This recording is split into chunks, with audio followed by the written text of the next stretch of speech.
MSME growth circle के इस deep dive में आपका स्वागत है। आज हम मार्केटिंग की दुनिया के एक सबसे बड़े पैराडॉक्स मतलब विरोधाभास को सुलझाने जा रहे हैं। हमारे पास बिजनेस ओनर्स की एक मीटिंग से कुछ नोट्स हैं और इनका मिशन है ये समझना कि ट्रैफिक और पैसा, इन दो अलग अलग दुनियाओं को आखिर जोड़ा कैसे जाएं। ये एक ऐसी समस्या है जिससे मुझे लगता है हर बिजनेस ओनर जूझता है। एक तरफ वो लोग हैं जिनके पास एड चलाने के लिए पैसा है, पर उनकी वेबसाइट या सोशल मीडिया पर कोई आता नहीं। बिल्कुल। और दूसरी तरफ वो क्रिएटर्स हैं जिनके पास लाखों का ट्रैफिक है, पर उन्हें ये नहीं पता कि इस ट्रैफिक से पैसे कैसे कमाएं। हाँ, ऐसा लगता है जैसे एक इंजन है और एक फ्यूल, पर दोनों अलग अलग रखे हैं। असली ग्रोथ तो तभी शुरू होती है जब आप इन दोनों को जोड़ना सीख जाते हैं। चलिए इसी कनेक्शन को थोड़ा गहराई से समझते हैं।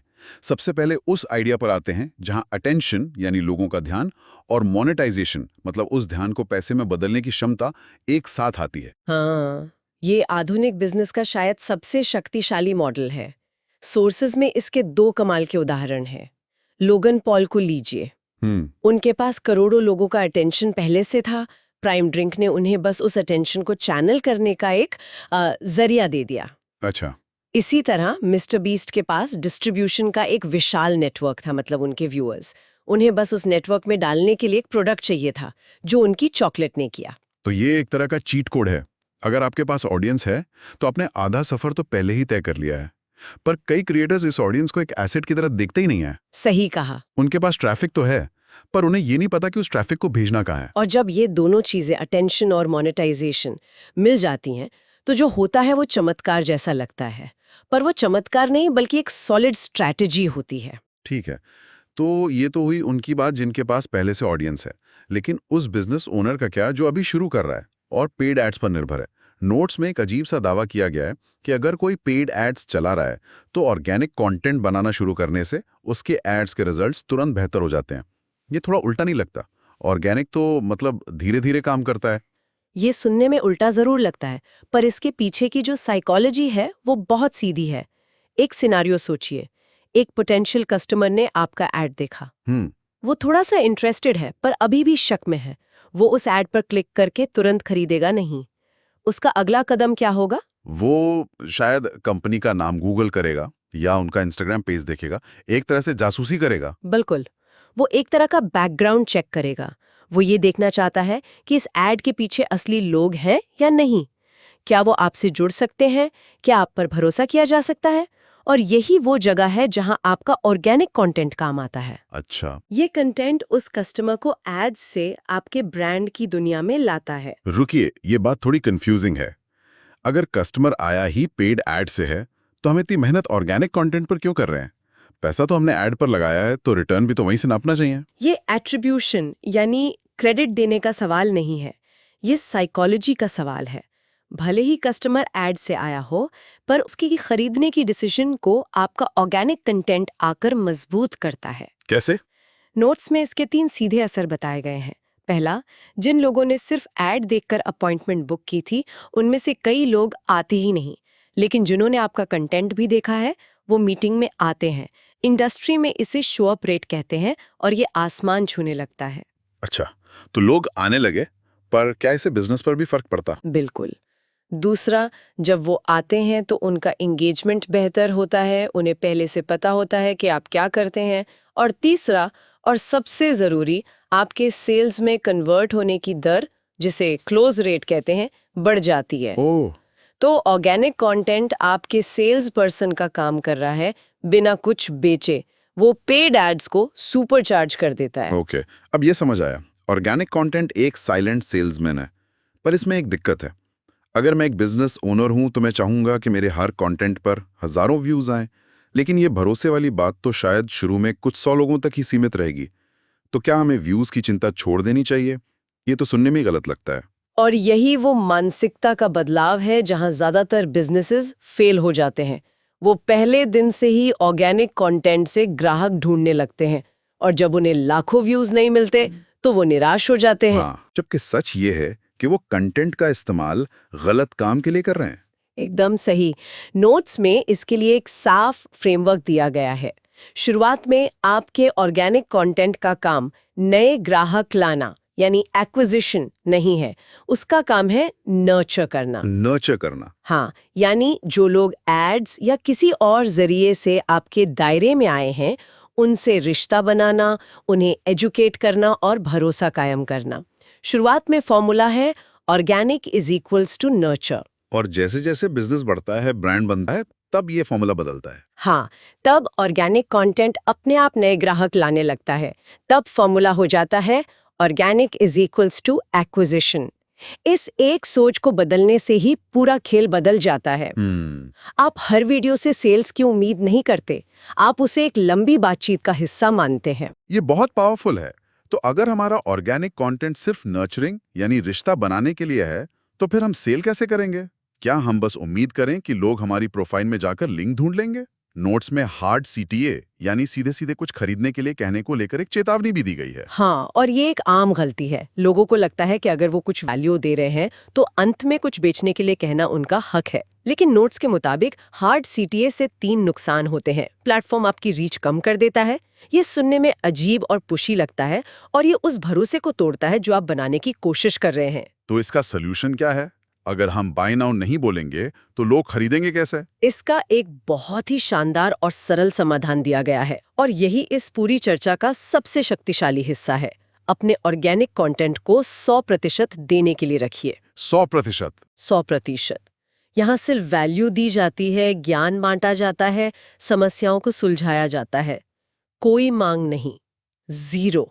और जो मांगने का काम है, हाँ, वो पेड एड्स के लिए छोड़ दिया जाता है। अच्छा। बिल्कुल, आपके पेड एड्स ही वो जगह हैं जहां आप साफ साफ कहते हैं यहाँ क्लिक करो, इसे खरीदो, साइन अप करो।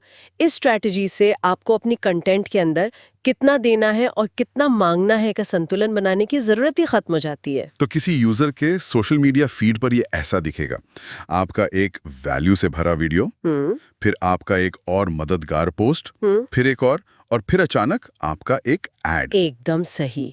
इसे ऐसे सोचिए, ऑर्गेनिक कंटेंट से आप गुडविल यानी साख का एक बैंक अकाउंट भर रहे हैं, और पेड एड्स उस अकाउंट से स्ट्रेटेजिकली पैसे निकालने का काम करते हैं। आप उस अकाउंट से पैसे नहीं निकाल सकते जो खाली हो। जब तक यूजर आपका एड देखता है, तब तक आप उसके मन में बहुत सारी साख जमा कर चुके होते हैं। सही है। एड अपना काम करता है और आपकी ब्रांड की इमेज को कोई नुकसान भी नहीं पहुंचता। ये आग और पानी को अलग अलग रखने जैसा है। दोनों जरूरी हैं, पर उनका काम बिल्कुल अलग है। अब एक सवाल उठता है, अगर हम ऑर्गेनिक कंटेंट से सिर्फ वैल्यू दे रहे हैं, तो ये वैल्यू हमें किसे देनी चाहिए? क्या हमें सिर्फ अपने सबसे पक्के चुने हुए ग्राहकों के लिए कंटेंट बनाना चाहिए, या फिर सबके लिए? मतलब हमारा कंटेंट कितना स्पेसिफिक या नीश होना चाहिए? ये एक बहुत ही महत्वपूर्ण सवाल है, गहराई और पहुंच के बीच का संतुलन। नोट्स एक बहुत प्रैक्टिकल सुझाव देते हैं। अगर आपका कंटेंट बहुत नीश है तो उसे बनाते रहिए, उसे बंद मत कीजिए। अच्छा। क्योंकि वही कंटेंट आपके सही दर्शकों को आकर्षित करता है।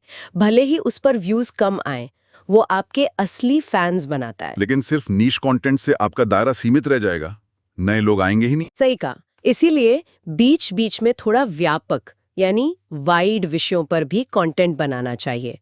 नोट्स में एक आसान नियम बताया गया है, 3 से 4 नीश कंटेंट पीसेस के बाद एक व्यापक टॉप ऑफ फनल पीस बनाइए। तो इसका मतलब ये हुआ कि व्यापक कंटेंट एक चौड़े दरवाजे की तरह काम करता है, जो नए लोगों की भीड़ को अंदर लाता है, और जो नीश कंटेंट है वो उस भीड़ में से सही लोगों को फिल्टर करके आपका ग्राहक बनाता है। आपने बिल्कुल सही समझा।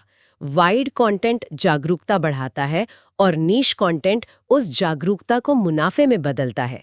दोनों का साथ होना जरूरी है, एक के बिना दूसरा अधूरा है। नोट्स में एक और बात कही गई है जो थोड़ी उल्टी लगती है। पहले कहते हैं कि बस कंटेंट बनाते जाओ, क्वांटिटी पर ध्यान दो, फिर कहते हैं नहीं, अब क्वालिटी पर ध्यान दो। ये अपनी ही बात को काटना नहीं हुआ? ज्यादा कंटेंट बनाना हमेशा बेहतर नहीं होता क्या? ये विरोधाभास नहीं, बल्कि एक विकास का क्रम है। शुरुआत में ज्यादा बनाना इसलिए जरूरी है ताकि आपकी प्रैक्टिस हो, आप सीख सकें कि क्या काम करता है और क्या नहीं। आप अपनी आवाज ढूंढते हैं, मार्केट को समझते हैं। लेकिन एक समय के बाद जब आप ये समझ जाते हैं, तब गेम बदल जाता है। आज के प्लेटफॉर्म्स क्वालिटी को बेहिसाब इनाम देते हैं। कितना बेहिसाब? नोट्स के अनुसार एक वीडियो पर 10 गुना ज्यादा मेहनत करने से 10 गुना नहीं बल्कि 100 गुना तक नतीजे मिल सकते हैं। 1 मिनट, 100 गुना? 10 गुना मेहनत का 100 गुना फल? ये गणित समझ नहीं आया, ऐसा कैसे हो सकता है? क्या एल्गोरिदम क्वालिटी को इतना ज्यादा पसंद करता है? क्योंकि एल्गोरिदम इंसानी बर्ताव को ही तो नापता है। एक हाई क्वालिटी वीडियो पर लोग ज्यादा क्लिक करते हैं, मतलब क्लिक थ्रू रेट बढ़ता है। अच्छा। लोग उसे ज्यादा देर तक देखते हैं, मतलब वॉच टाइम बेहतर होता है, और उसे ज्यादा शेयर करते हैं। जब एल्गोरिदम को ये तीनों संकेत मिलते हैं तो वो समझ जाता है कि ये कंटेंट जबरदस्त है, और फिर वो उसे खुद ही लाखों लोगों तक पहुंचाता है। और इसीलिए वो 100 गुना का असर दिखता है। हाँ तो क्वालिटी का मतलब सिर्फ अच्छी लाइटिंग या कैमरा नहीं है। हाँ क्वालिटी का मतलब उन चीजों से है जो लोगों को वीडियो पर रोटे रखती हैं। हाँ। तो फिर कंटेंट बनाते वक्त सबसे ज्यादा ध्यान किन चीजों पर देना चाहिए? नोट्स कहते हैं कि 3 चीजों पर ऑब्सेस करना जरूरी है। पहला, वीडियो के पहले 30 सेकंड। दूसरा, एक साफ सुथरा आसान स्ट्रक्चर। और तीसरा, किसी को ये वीडियो अभी इसी वक्त क्यों देखना चाहिए, इसका एक ठोस कारण। इसी से जुड़ा एक 3 पार्ट हुक फ्रेमवर्क भी बताया गया है। ये क्या है? हाँ, ये बहुत ही प्रैक्टिकल है। इसके मुताबिक सबसे मजबूत कंटेंट की शुरुआत में ये 3 चीजें होती हैं। पहला है वादा, प्रॉमिस, यानी दर्शक को ये वीडियो देखने से क्या मिलेगा। इस वीडियो के अंत तक आपको पता चल जाएगा कि। दूसरा है सबूत, प्रूफ, यानी उसे आपकी बात पर विश्वास क्यों करना चाहिए। आपका अनुभव, आपका डेटा या आपकी कोई उपलब्धि।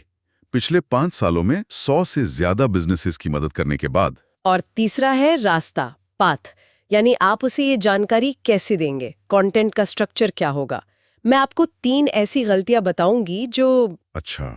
ये फ्रेमवर्क सिर्फ मनोरंजन करने वालों और असल में सिखाने वालों के बीच का फर्क तय करता है। ये दर्शक को रुकने की एक वजह देता है। ये सब आखिर में एक ही चीज पर आकर रुकता है, आपका ब्रांड। लोग आपसे क्या जोड़ते हैं? नोट्स में ब्रांडिंग को बहुत सरल शब्दों में समझाया गया है। बिल्कुल, ब्रांड बस 2 चीजों के बीच का एक जुड़ाव, एक एसोसिएशन है। ब्रांडिंग का मतलब है लोगों को ये सिखाना कि वो आपको किस चीज से जोड़ें। वॉल्वो ने सालों तक मेहनत करके लोगों को सिखाया कि वॉल्वो का मतलब सुरक्षा है। रोलेक्स ने सिखाया कि रोलेक्स का मतलब लग्जरी है। ये बहुत पावरफुल है। पर ये तो हुई स्ट्रैटेजी की बात। एक प्रैक्टिकल समस्या पर आते हैं। जब कंटेंट आइडियाज खत्म होने लगें तो क्या करें? इसके लिए भी नोट्स में 4 सोर्सेज बताए गए हैं। हाँ, और ये कभी ना खत्म होने वाले सोर्सेज हैं।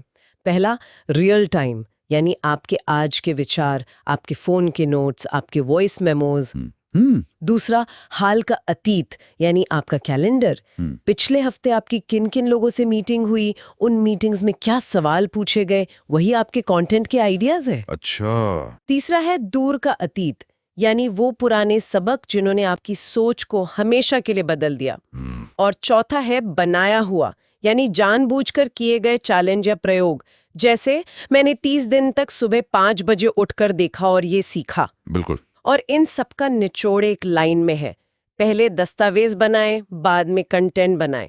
यानी अपने अनुभवों और विचारों को बस इकट्ठा करते रहिए, फिर उन्हें कंटेंट का रूप दीजिए। इससे आपके पास आइडियाज की कभी कमी नहीं होगी। तो इस पूरी चर्चा का सार क्या निकलता है? ऑर्गेनिक और पेड एड्स के इस खेल को जीतने का आखिरी सूत्र क्या है? सार ये है कि ऑर्गेनिक कंटेंट और पेड एड्स दुश्मन नहीं है, बल्कि एक ही टीम के 2 अलग-अलग खिलाड़ी हैं जिनकी जिम्मेदारियां बिल्कुल अलग है। उन्हें अलग-अलग रखना ही सबसे कारगर है। ऑर्गेनिक कंटेंट का काम भरोसा बनाना, रिश्ते को गर्माजोशी देना और साख कायम करना है। ये धीमी गति से काम करता है, पर इसकी नींव बहुत मजबूत होती है। पेड एड्स का काम उस बने बनाए भरोसे को एक्शन में बदलना है। ये तेजी से काम करता है और नतीजे नापने का एक सीधा जरिया है। जब इन दोनों को अलग अलग और अच्छी तरह से किया जाता है तो एक ऐसी ग्रोथ मिलती है जो टिकाऊ भी होती है और जिसे बड़े पैमाने पर बढ़ाया भी जा सकता है। आपने बिल्कुल ठीक से समेटा है। ये एक ऐसी मशीन बनाने जैसा है जिसका एक हिस्सा भरोसा बनाता है और दूसरा हिस्सा उस भरोसे को बिजनेस में तब्दील करता है। बहुत खूब। इस चर्चा से एक आखिरी सवाल मन में आता है जिसके साथ हम अपने लिसनर को छोड़ सकते हैं।